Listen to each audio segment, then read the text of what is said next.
Why be productive when you can do nothing at all? I talk so much about productivity, but really, if you can just not do something, that's far better than doing it effectively. So let's have a look at that. We're always looking at how to increase productivity and how to get more out of the team and all of these steps. But actually, it's the last thing you should be worried about. The first thing you should be worried about is, do we have to do this thing at all? Especially in software where we can automate a lot of things. So step 3 is actually how to be more productive with what we have to do. Let's rewind and think about steps 1 and 2. Step 1 is, does anybody have to do this? Can a computer do this instead? And step 2 is, can somebody else do this? All right, so the first thing you should be considering in any sort of productivity or performance initiative is, can we get rid of this entirely? Can we automate this? You know, when it comes to testing, automated testing has become a huge thing for a good reason. Before that, it was one of the significant bottlenecks in the flow of work in any software company, was the testers and the people doing the testing. Automating it makes a huge difference there.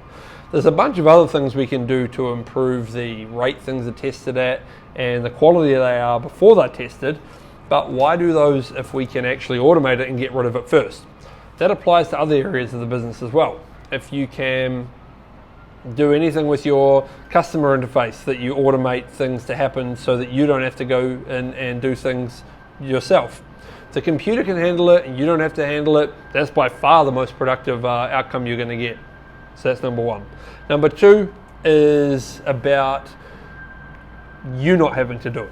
Again, just talking about customers, what if you can put something in their interface so that they can do the work instead? You see this from big companies all the time, where you have to enter all this information online before they'll even talk to you. Before their staff have to do anything, you have to do a whole part of the work, giving them the information. Filling things in online rather than calling them can get you a discount, for example.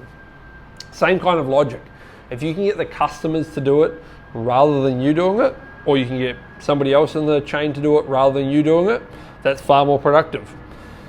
Fantastic example of that is getting your customers to be your help desk. How does that work?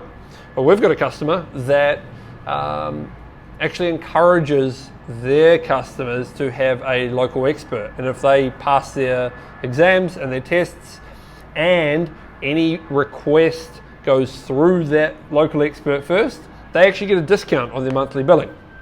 Now, that means they get an in-house expert who can help people to use the software better and get more productivity and more benefits out of it. It also means that they're not, berated with all of these little questions. The internal person can handle them first, which means that rather than their team, our customer's team, doing something productively, they don't have to do it at all. It's back at the customer, letting them deal with it. So that was step 2.